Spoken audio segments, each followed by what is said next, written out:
Afghanistan, da vatan mozam de, da Afghanistan, da zamu ziba vatan, da zamu lela vatan, da vatan mozam de, da Afghanistan, da vatan mozam de, da Afghanistan.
Welcome to A Growing Concern. Been off for about a month now, and we're back live every week.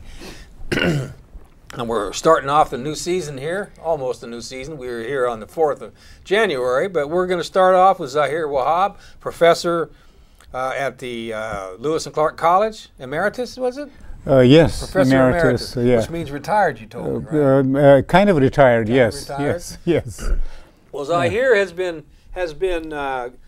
We'll let him talk about what he does there. But he's been going to Afghanistan, which is his native country, for a number of years now, to work with the Ministry of Education.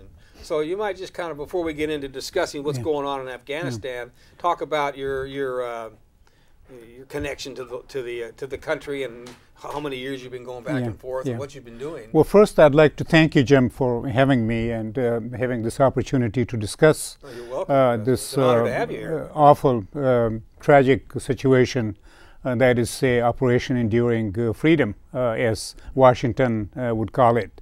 It's not what they call it over there, probably. Well, there it's mostly like Operation Enduring Agony, really, and suffering. And as you pointed out, I was born and raised there, of course, and finished my high school in Afghanistan. And then beyond high school, I went to school in Lebanon and New York, California, and then ended up in Portland, Lewis and Clark College. You know, I have family here, I have family there, and I also have, you know, political, intellectual interests in what is happening in Afghanistan or in international issues in general.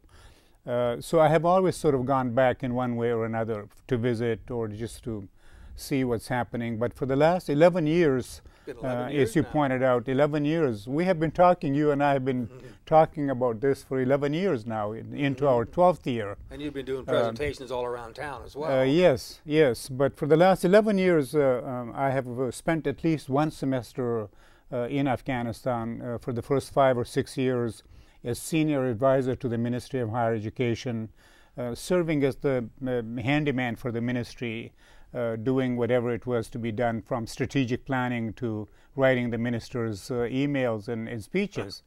But for the last 6 years, I have been essentially teaching in a master's degree program for teacher education faculty, and we saw some of these people. They're towards the end. Toward the end, the men and women who were doing group work in the classroom.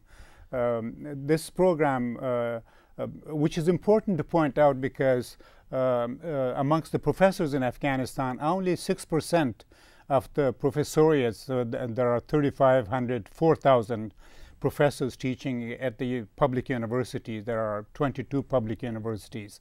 17 of these have teacher training colleges. But 6% of the professors who teach college, including medical school, have doctorates, and another 30% maybe have master's degrees. But the vast majority of the people who teach at the college level only have bachelor's degrees. So this one particular program, a master's degree program, is a 2-year program where we bring 11 men and 11 women teacher education faculty, people who train teachers for middle and high school, and then put them through this program, 4-semester program. They take so many courses, and then they do a thesis, and then they graduate. We have graduated 5 groups so far. So all 11 of them are going to be teachers. They will go back to their positions, but teachers of teachers. They're teacher trainers. Oh, I see. Yeah, they will be teaching people who will be going to teach middle and high school. But this last semester, this last fall, I also taught in another program. It was a master's degree program in public policy and administration, and this is a program for mid-career people, young people, mostly in their late 20s, 10 men, 10 women, people who work with different NGOs and ministries and non-profit organizations, including a member of the parliament.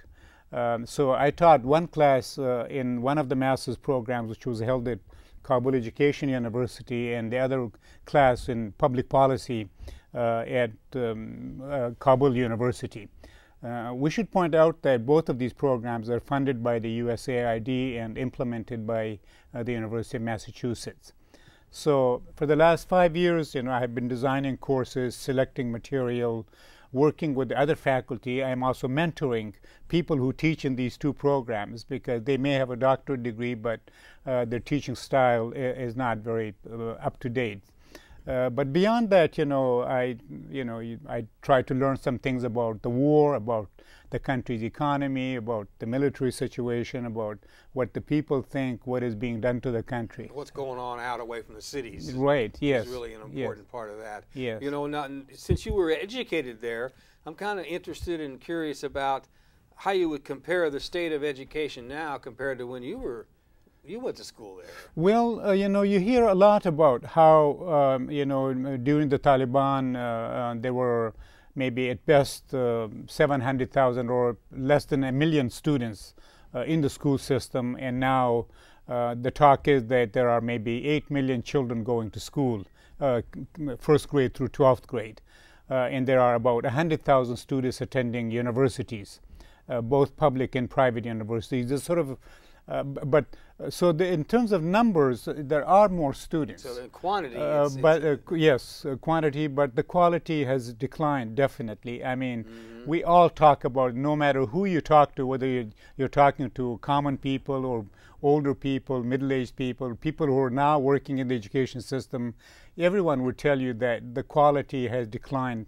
substantially. That's one problem, the decline in quality of education at all levels. The other problem is that for every child who is in school, there's a child who is not in school because there are no schools. And another problem is, of course, that the school day consists of 2.5 to 3 hours a day for K through 12th. You know, because many city schools have to operate 3 or 4 shifts, which means a shorter school day.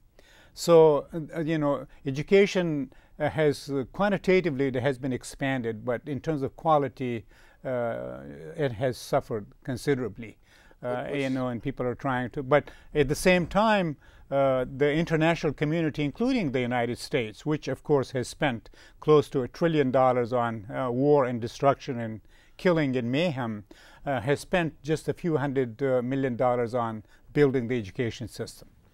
So since there is this quantity but not much quality, which is must be the reason why you are educating teachers to teach teachers then. So the eye is down the road, and is there any hopes that eventually, you know, maybe after 2014 when everybody leaves, that this is going to bear fruit? Well, we hope. I mean, you have to have hope and faith. You know, you hope that you make a difference.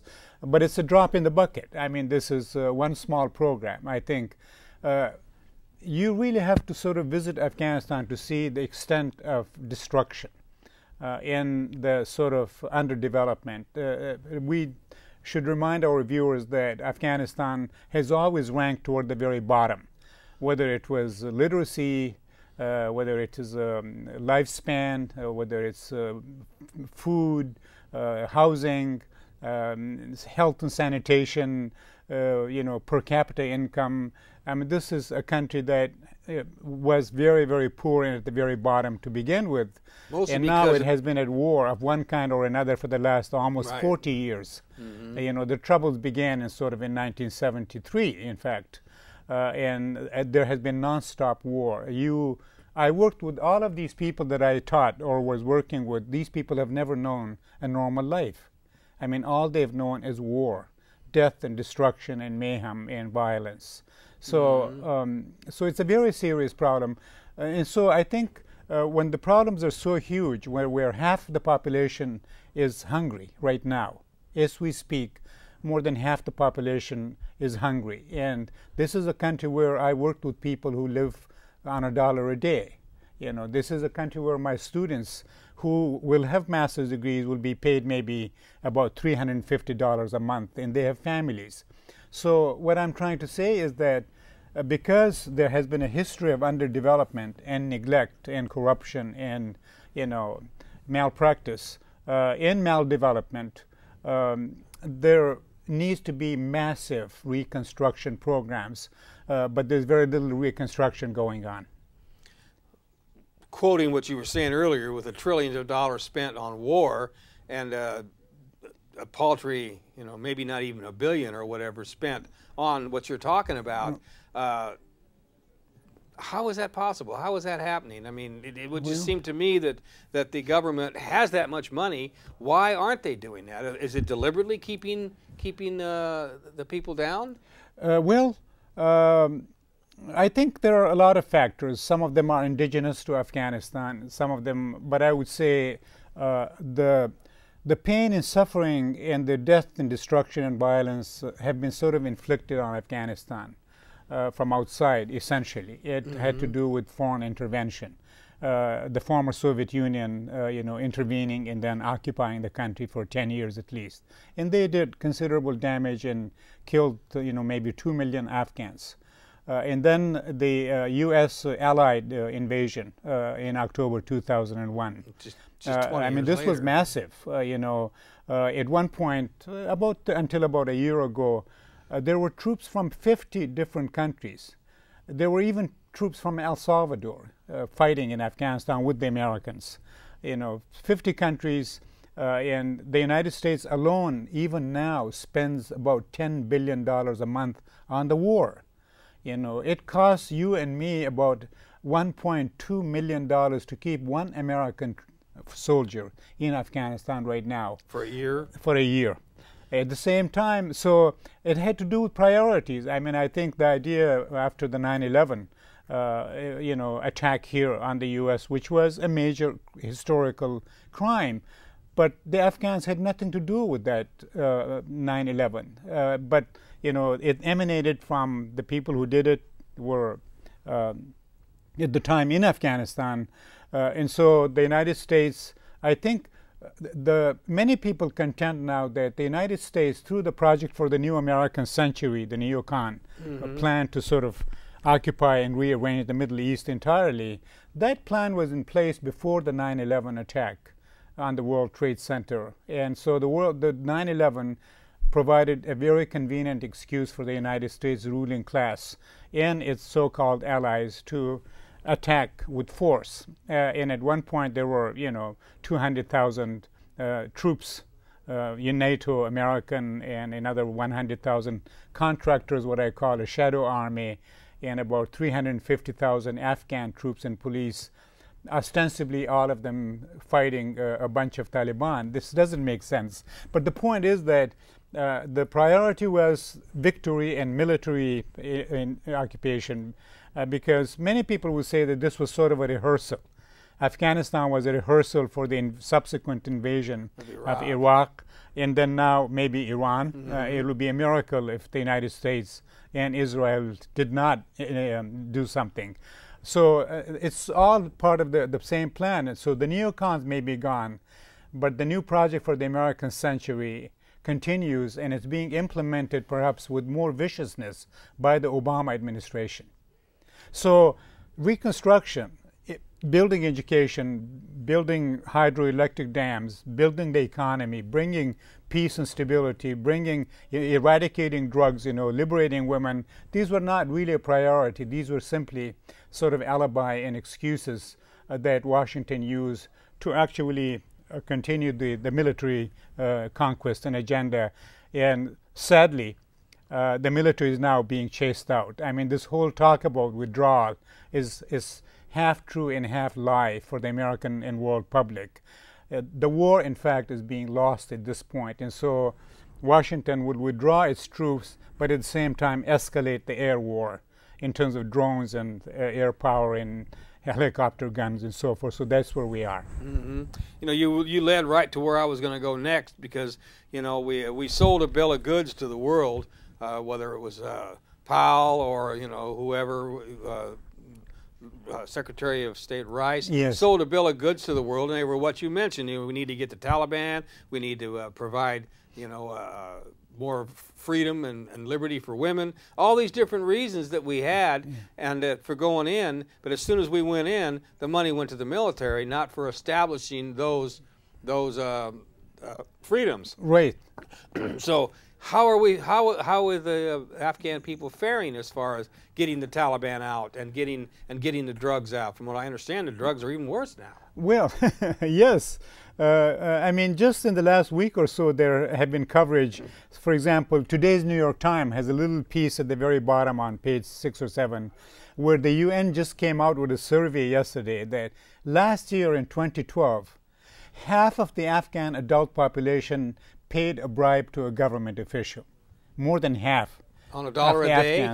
On $1 a day. And the average bribe was about $200. Last year, the Afghans paid about $3.9 billion in bribes to the government. This is the government that the United States groomed, selected, installed in as protecting with American money and American lives and American moral capital. So the elections were a sham then, basically. They were a sham. Everyone knows. I mean, Washington tried actually to sort of have an alternative. So the election, the so-called election, these are all sort of a facade. I mean, it's to maintain a veneer of, quote, in democracy and so forth. And it's true that if you go to cities, for example, these women you saw, my students or my coworkers, some women do have opportunity. They can go to school, they can go shopping. Some of them are allowed to even go to travel overseas, study or go for health purposes. But for the vast majority of 90% of the Afghan women are illiterate at this point, 9.0. And when it comes to school population, again, another study was just saying that only 6% of the high school age girls in the country are in school. 6%. That's probably in the cities mainly, too. Mainly in the cities. And 18% of the high school age boys are in school. The rest are out of school, you see. So in drugs now, unfortunately, Afghanistan continues to supply 90% of the world's heroin. And there are 2 million drug addicts in Afghanistan itself. Unfortunately, some of the slides we can't show, but I have pictures and slides. So drugs have flourished. Women's conditions, by and large, in fact, many women would say, including Ann Jones, who is an American author. She has a book called, she has a piece in Common Dreams, just recently talking about different scenarios. But in Malalai Joya, who went through here last April, the Afghan parliamentarian who has written about a woman amongst warlords, for the vast majority of the women and for the vast majority of the Afghans, conditions, in fact, have deteriorated because warlordism, abductions, rape, killing, etc., these affect the most vulnerable population. That is, say, if a woman loses, so you have these night raids, and what they do is put the women away and then grab the men. Grab them, and if you resist, you're just, riddled with bullets. So you have this woman with children left, to fend for herself, and there's no real program for women. In fact, again, these promises that were made earlier, we will do this and we will do that. If you look at it, those goals have not been achieved. They have not been accomplished.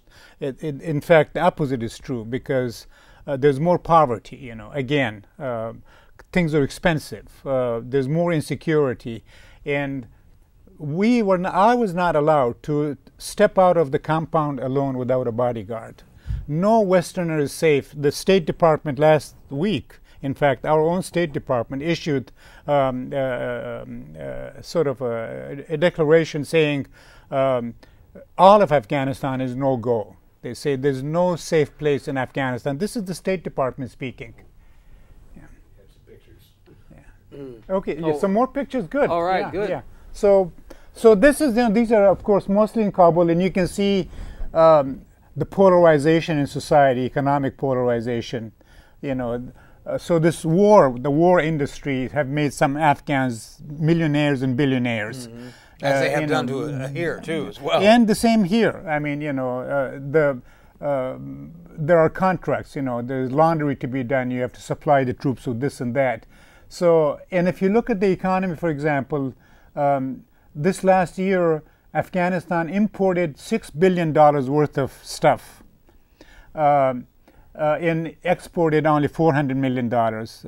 So a country which has its own, in the past, it had its own industry, leather, textile, marble, etc., is now, on balance, made dependent on imports. So it's sort of an economic colony in addition to being militarily an occupied country. And you can see the filth. I mean, imagine Kabul, a city of 5 million people, where only 6% of the structures have indoor plumbing. About 94% of the structures in Kabul have no indoor plumbing. But they have Coca-Cola. But they have Coca-Cola. So they don't have, for example, you can find any soft drink. If you have money now, look at it. The billboards, and look at the ads. Makeup, plastic surgery, Kentucky Fried Chicken, Coca-Cola. Cigarettes. And you can see those, little kids selling cigarettes and so forth. And you see what they call poppy palaces. So the war has also distorted the economic system and the development structure. So you see a lot of this, Kabul itself, maybe only a fourth of the roads are paved. 3/4 of the roads are unpaved. It has excellent fruits, for example, but they rot because there is no storage for the melons and the watermelons and the wonderful grapes the country has. And it's a hot country. So. It's a hot country, so and they all happen at once. But look at it. It has the best melons and watermelons, and of course pomegranate. Some of these, of course, are imported, like bananas and so forth. The point is, and look at this ad. So this is very prominent. It's some kind of a soft drink. It's kind of a slap in the face of the people who have $1 a day to live on. And it's very hard. Look at the other, yeah. So you see this. If you have money, all of this is available to you. And if you have money, you can buy Argentinian steaks, Swiss cheese, Danish cereals, you name it, chocolates. Yeah. This is the house where we lived, and this is the street in front of the house where our project was. These little carts are for ice cream. They buy the ice cream from the main store, and this is right across the street. But you see, this is a road where this street is mostly foreigners. Those are dogs, just stray dogs. There's a big fence there, so yes. It was a compound. Yes, well, you can see, and the fence also has razor wire, concertina wire on top for security purposes. I think they were running out of there's more. There's more here. He was assassinated, of course. He was the head of the Peace Council, a former president, Mujahid, warlord, university professor, Mr. Rabbani. But he was assassinated in his own living room, which is to say, no one really is safe. High government officials, and people in the army, the police force, and the intelligence, and no foreigner is safe anywhere in the country. And that's what the State Department was saying. Well, I can understand why maybe you wouldn't be safe because you're from America, but their own people. Yeah. Who are you not safe from? Who was it assassinated? Was it like Al Qaeda assassinated this fella, or? No, it was Sunni the main opposition. The Sunni Shiite thing, or? Well, I think we have to remember that Afghanistan was in the midst of a civil war prior to October 2001. When we went in the first time. Yes, it was in the midst of a civil war between the Pashtun South and the Tajik, Hazara, Turkmen, Uzbek, etc. North, the Northern Alliance versus the South. Which is interesting. All these civil wars seem to be north-south, including the American Civil War, Well, so Vietnam and Korea both. Yes, and Mali now, Right. So anyway, so there was a civil war raging in Afghanistan. The United States intervened after 9/11. Intervened with the support in alliance with the Northern Alliance against the Pashtuns. And the Pashtuns, of course, the main fighters were called Talib, which means students, these religious students of the Quran. Well, mostly clerics, clerical students. Some of them probably studied modern subjects, some probably did not at all, or some of them are probably many of them are probably illiterate. But when you said who is the real threat now, the insurgency is much more amorphous. It's much more diversified. It's not just the Taliban in the Pashtun, because there's trouble even in the north. There's fighting, and there's insurgency and counterinsurgency all over the country, north, east, south, west, etc. And it's getting worse then, apparently. It's getting worse, in fact, and that's why, as I said, NATO and the United States are essentially being defeated militarily on the ground. And John Allen, the head of the forces, who is going to end his assignment day after tomorrow. John Allen, or the commander of NATO and American forces, who wrote 30 million emails to his lover in here when he was sending American boys and girls to go fight. And he was writing emails, just like his predecessor, Petraeus. But anyway, John Allen, this is interesting, I thought. This is, it's a billboard, It's an AK-47, yes, yes. So John Allen was saying in the New York Times yesterday, he said the military situation is very open-ended. It's far from over. He says it's no win, no loss. A stalemate, which is what a stalemate means in a guerrilla warfare, that the war is being lost. The occupier is being defeated. That's what happened in Vietnam. Yes, yes. Exactly. So the threat now is, it could be someone, your driver. It could be your bodyguard. You know, last year more than 60 NATO Americans, mostly Americans, troops were killed by their own trainees. You know, it became a big news here. Just recently, I remember. Yeah. So, and some of these were Taliban. This was famous palace. You know, this is a tragedy because this was built 100 years ago by King Amanullah, the first modernizing king. And then, you know, then it was made into a national museum, and this is what it looks like now, destroyed. It looks gutted. It's completely, yeah. It's you know, it's and unusable. Probably looted, didn't? Yeah, there's nothing in it. I mean, I have been here before and now, so they're trying to think if they can sort of rebuild it. But this, you see this destruction. I mean, the infrastructure, whether it's roads, and nothing has been built in lieu of it except military bases, police stations, you know, bases, airports, etc. But other than that, not a single factory has been built in the last 11 years, for example. Very little of this. And, you know, the roads, the buildings, the factories, universities and so forth, everything is in shambles. When you were growing up there and going to school, what kind of factories and industry was there then? Well, there was a time when the country produced its own electricity. It's exported wheat, you know. This is interesting. So this is right in front of the Ministry of Higher Education. Those are buses that will take the officials, but you know the road is everybody's. So you see nomads, you know, or people sheep herders, bicycle riders, you know, people pushing carts. This is a very common sight. This road is the same when I was a child going to school, but now there are 1 million vehicles in Kabul. The roads are the same. So. You know, and as I said, the capital right now does not have regular drinking water. It does not have regular electricity. We blew all that up. It has no sewer system. So this is the capital, and as I said, only maybe a fourth or a third of the roads are paved. So it's dusty in the winter time, in the summertime, and it's muddy in the winter time and when it's rain. And life is very, very hard. Well, it seems to me that we went in here because of the Taliban, what was done here in this country, but also we used the excuse that the Taliban were oppressing their people. But we go in there and blow up all this infrastructure, and we haven't replaced it. So we're as much of from that standpoint, we're as much of an oppressor as the Taliban was. Well, I mean, the Taliban, it's interesting that the situation before the Taliban took over here, and this is also another billboard, you know, if there's one industry, a growth industry, it's construction. But also it's being said that 70% of the construction in Kabul is illegal. It's unplanned. 70%. No inspectors or anything. No inspectors. You know, and if they come, there's a way to deal with them, and then you build without any study, without any consideration for parking or, you know, utilities, etc., etc. So anyway, and you can see tents next to that structure. I think you saw tents. These people have been living there for the last 10 years in those tents. Summer and winter. And right now it's below zero. For months and months it will be below zero. In the summertime it gets up to 40 degrees sometimes. But that's their life. You know, the kids probably don't have shoes. In fact, I've seen many of them.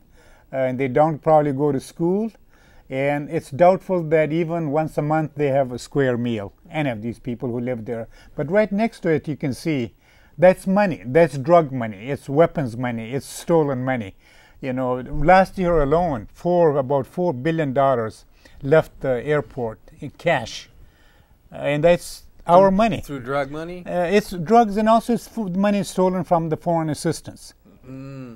You know, so the NGOs. Yes, yes. I think the thing about people always talk about, well, you know, the Taliban era or the Mujahideen. I would say that you know, when the Taliban first came, the Mujahideen, their predecessors, caused so much death and destruction and such lawlessness and impunity and immorality that when the Taliban came in response to the sort of the excesses of the Mujahideen, the warlords that we trained against and supported when they were fighting the Russians on our behalf. But these same people then turned on each other, you know, and literally destroyed Kabul and killed some 60,000 Afghans. So the country, and you see a lot of these are poppy palaces. You can see this. Poppy meaning money from money opium. for opium, because you know you could never, not even the president of the country can build a house with his salary. So, and you see this. I mean, one of the consequences of the wars really has been to polarize society economically. So you have a very small, a very wealthy class of Afghans.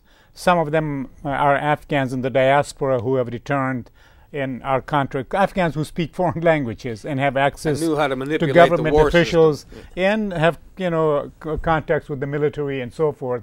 And these people, for a while, there was really no effective banking system.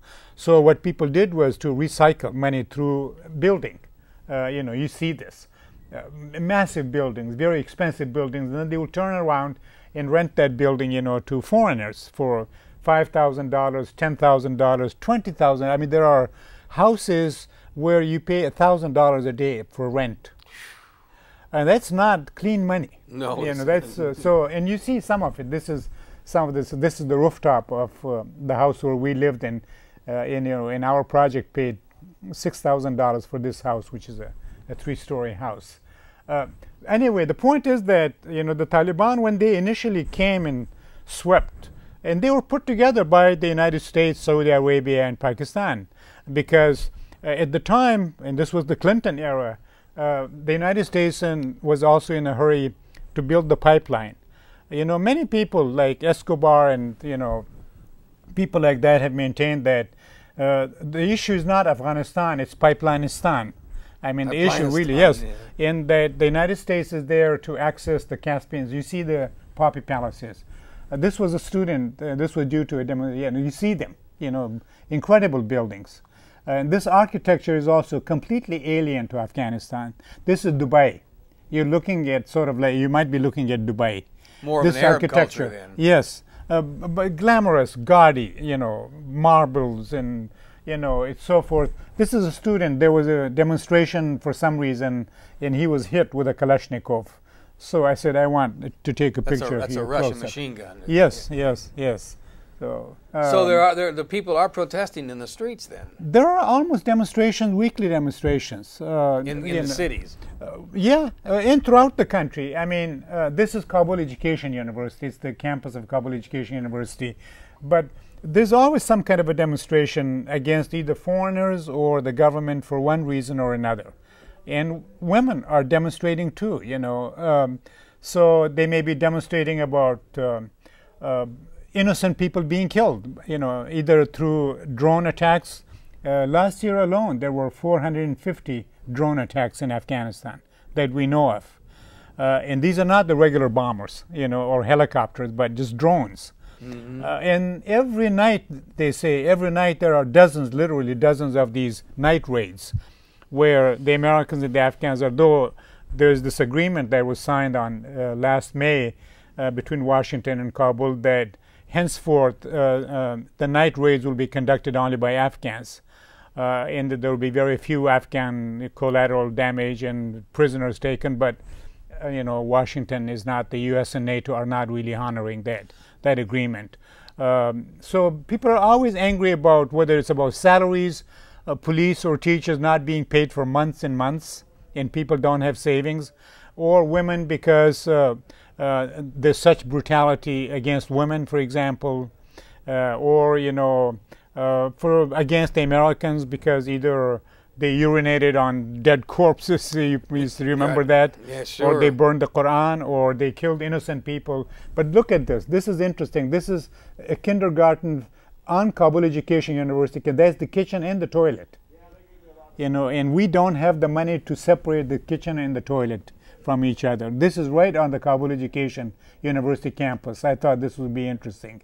So we can go on with these pictures. Yeah, please go on next. You know, this is very telling. about the priorities of the foreign international community and also the Afghan government. Those don't look like they look more like foreign than Afghan. Well, this is like they're children of the educated class. You can say, you know, this, as I said, is for the children of the university faculty and university employees, you know. But the point is that sanitation, and they were just little infants, you know, and the heating, you know, or the cooling system, or water, the kitchen, the toilet, it's all crammed into one little space. You know, you can see a broken chair, you know, it's one of the teachers. And somehow, and this university is maybe about 2 miles from, well, let's say 3 miles from the Ministry of Higher Education.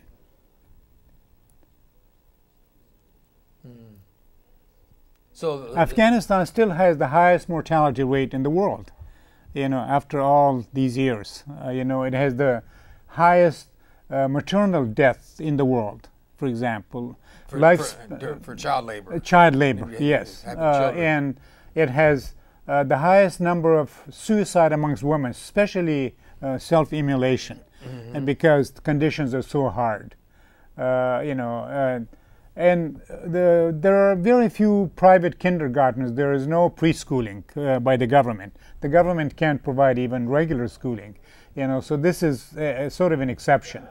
One of the very few daycares in the country.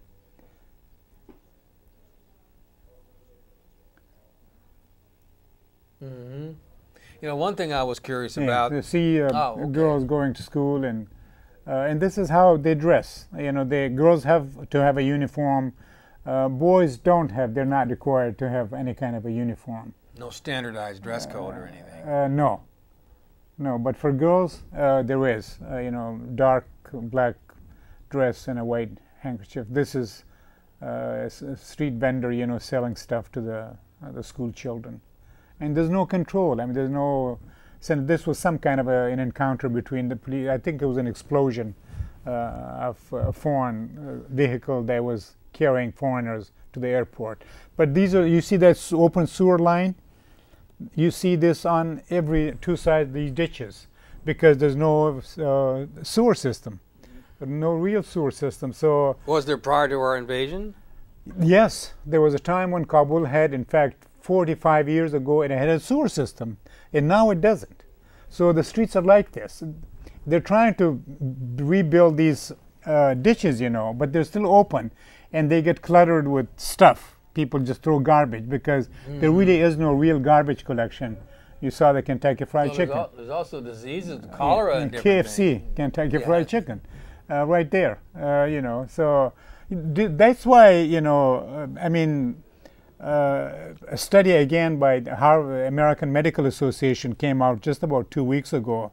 One saying that about 70% of the Afghans have mental illness. And I think at least PTSD anyway. Yes, PTSD, but also sickness is a very common problem because, you know, this is right in front of Kabul University, in fact, right across the street from it. And it's open. And although that road is paved, but the sidewalk is not paved. So you see dust sitting on the food, but the students, there's no option. They don't have any other alternative. So they have to eat this. Yeah, this is just, I thought this was interesting. You see, sunglasses. Sunglasses. Yeah, you see a lot of what is called the informal economy. You know, again, here you can see that. Everything has a wall around it, seems like. Yes. This is open, hanging. It's a butcher shop. You know, it's out in the open. There's no refrigeration. This is springtime, wintertime. So this is what happens in many of the roads. You have water up to your knee, you know, and there's, in some places there's no sidewalk either. So people somehow have to manage to go from, you know, this block to the other block. But you see this very, very often in the springtime in particular, late winter and spring. And it lasts for quite a while. Quite a while, very unhealthy. A couple of months, yes. Yeah, this is, I don't know why, this is Colonel Gaddafi, in case you're wondering. At least that's what they say it was anyway. Yes. That's his money, his gold, the money. I thought this was interesting. That's but Gaddafi's gold? We're moving, yes. This is what he had hidden from his people. And there's that same amount of money. We're back in Kabul. Yes, we're back in Kabul. Yeah. Well, this same amount of money here is being taken, not the same amount, but a large amount of that money that you mentioned is also going out of the country every month. Yes, You know, it may not be Gaddafi's, but it's some multinationals. Multinational corporations. Well, but the offshore banking. So here, this is a slogan, you know, when they had a Grand National Assembly to discuss, I think they were to discuss the treaty with the United States, the so-called Strategic Partnership Treaty. And this is just announcing that national assembly where President Karzai brought these 1,600 people. So this building was built illegally, you know, and you see clinics, you know, you see stores, you see restaurants, you see some living quarters. It's all mixed up. There's no zoning either in Kabul. Are they structurally sound when they're built, or are they just slammed together? No, they're not. And I think if, and this is earthquake country, you know, so if there is an earthquake, I think maybe 70% of the structure would collapse instantly. I think that's a Ranger, American made. This is a police car. Okay, well, we got about 12 minutes left. Yes. We might just kind of sum up and let go of the pictures for now. Yes. There's still a lot to talk about, and we keep getting sidetracked. Well, I think the thing to talk about is, you know, what was this war about? What about these 2,200 Americans who were killed and 20,000 injured, some of them seriously? In tens of thousands in Afghanistan. And tens of thousands with PTSD. You know, last year, another interesting statistics is that last year, more American troops committed suicide than were killed in the war in Afghanistan. And last year also more than 60 Americans, mostly Americans, were killed by their own trainees, their own comrades. And you said earlier, you know, so where's the threat coming from? The threat can be anybody, because people are sick and tired of the occupation. And they're going to lash out. And they will lash out, you know, they feel humiliated, you know, you know, how can they like you? How can they welcome you? How can they be friendly, you know? And they're very easy to, because they are being humiliated, and they know that they are an occupied country. I mean, the country does not have an economy. 93% of the economy of Afghanistan, and the GDP is $16 billion, you know, 16 billion. That's how much money Harvard has, more than that. Wow. But the point is that the World Bank and other people tell us that 93% of the Afghan economy is due to the presence of foreigners. When the foreigners leave, whether they're soldiers, NGOs, charitable organizations, you know, educational, nonprofit, when the foreigners leave, the economy would collapse instantly. And that's why more of the wealthy are taking their money out. I mean, there's massive capital flight taking place. So these Americans who gave their lives, and are some of them morally damaged, you know, forever, and about $1 trillion total cost, you know, the previous and the person who is maimed and will have to be taken care of in a hospital in Portland. You know, what was this for? You know, and what is the consequence? Because again, we have certainly not brought peace or security or stability or a good government or economic development or the freedom of women or the eradication of drugs or stabilizing the region. So will anyone be held accountable in Washington or in Kabul? Shouldn't there be mass trials? There should be. There should be trials right now for the lies that got us into that war. Yeah. But you know, it's kind of odd that you would bring it up that way, because it just seems to me that we could be doing that. You know, we could be providing the infrastructures and the education and the hygiene and the health, but we're not. Right. We have the money. We could do it. Yes. And so it must be we're not doing it deliberately, but I can't understand. That's what people would say. People there would say that, you know, the priority here is really to beat up, you know, and conquer and occupy the country and not worry about the development, because they would say, look, you know, how much does it cost again, it costs $1.2 million to keep one American soldier there for a year. With that, you can build several schools. With that money, with that $1 million, you can build a very nice size hospital. And sewage treatment plants. Sewage treatment plant, or sidewalks, or a factory, or a power power station, or something else. But it's not being done, and that's why at this point, I mean, a lot of people who were earlier, they welcomed the Americans in the international forces. Were very optimistic, very hopeful, or very disillusioned. I mean, I hear this every day, all the time, from my colleagues, from my students, from the taxi driver, from common people. They say, "What was this about? And what are we going to eat next year when there's no money?" Right now, as I said, there is an economy now. The whole economy is based on the presence of the foreigners. So I can tell you, for example, in our project, our cook and his mother, the maid, who's maid in the house, and the bodyguards, and the drivers, and the interpreters. There are almost 100 Afghans working for this one little project. It's a $20 million 2-year project. When this project is over, none of these people probably would find work. And they have families, So what are they going to eat? This country, these people at one point were self-sufficient again.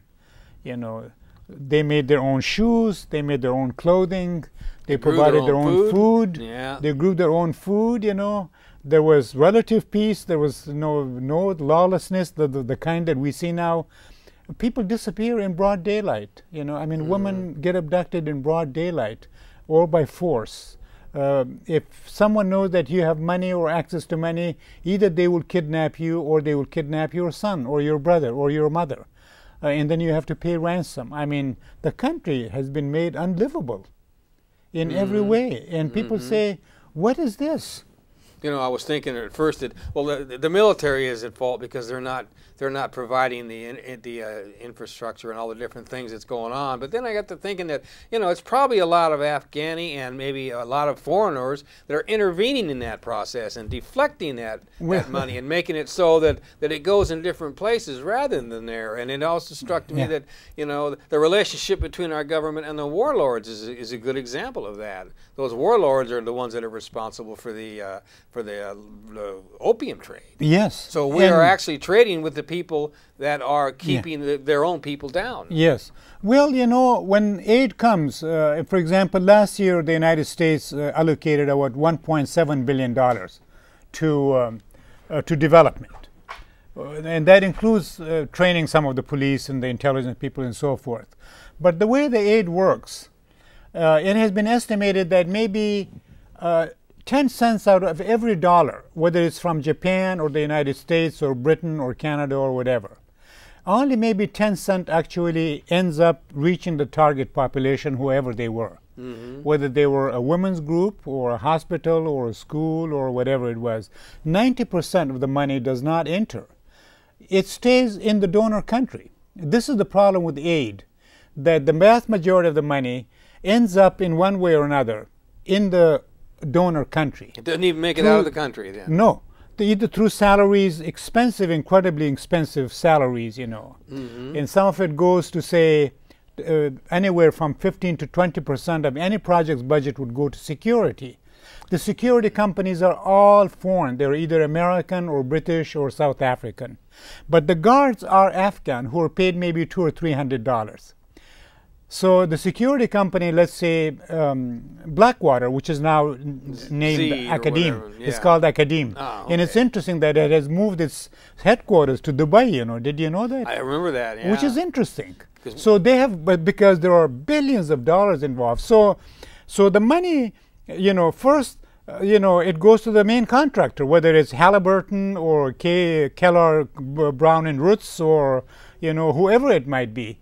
They charge money, and then there are experts, and then you have to buy the products. The stuff that you need has to be from the donor country, and so much of the money, either it never leaves the donor country or it comes back, and maybe 10% would stay in the country. But there you also have this comprador parasitic contracting class, the Afghan war profiteers. Some of them have returned from, say, abroad. Some of them are local indigenous. And they're the ones who speak English. They're the ones who know where to find the contractors. So they provide you either security, or they do the laundry, for example, or they will provide you the cooks. They do provide these services. Or they provide the fuel. You know, John Scopo, I think he is the inspector from the Pentagon. He just issued a report, and he's a generally he said billions of dollars cannot be accounted for. For example, last year the Americans gave $1 billion to the Afghan military for fuel alone. And John says in his report, he says, there's not a shred of evidence where this money went. All the documents have been shredded. This is his report. So you have all these vultures. It's called, it's vulture capitalism. It's exactly what and a lot of it's the Afghan people doing it to their own people. Yes, and I mean there's a lobby on the East Coast actually by the Afghan diaspora from the East Coast, who want the war to continue. So you have the timber mafia in Afghanistan. You have the drug mafia. You have the weapons mafia. You have the land mafia. You have the human trafficking mafia. They don't want stability in law and order, in peace, because they will go out of business. And then you have a government which is part and parcel of that. I remember vividly there was a 60-minute report where Scott Pelley, who was with 60 Minutes, right, he asked Americans, they're walking in Helmand province through poppy fields, and all these Americans, they're literally walking in the poppy fields, and Scott Pelley says, what about these fields? And the American, I think he was lieutenant something, he turns to Scott Pelley and says, we can't do anything. We're not supposed to do the drug issue because we need their help. So if you're a warlord or a drug lord, and you have this American base out there. We got about a minute here. Yeah. You say to me, I will provide security for your base, your post, and you pay me this much money. Or I will deliver the fuel. Or I will do the laundry, for example. So there are a lot of, it's big business. It's what Klein, what's her name? Disaster capitalism. Yeah, Klein. I can't remember her name offhand. Right. So, this is disaster capitalism on live television in practice. That there are many, many people, powerful people, people who are connected, people who know the system, to make a lot of money. Well, we're down to about 18 seconds here. We could go on for hours. I wish we had more time. Well, I mean, what we need to do is Americans need to find the facts, and they need to assert their citizenship, and they need to think, about the morality of this, the legality of this, the futility of this. Okay, war. well, we're just finishing up.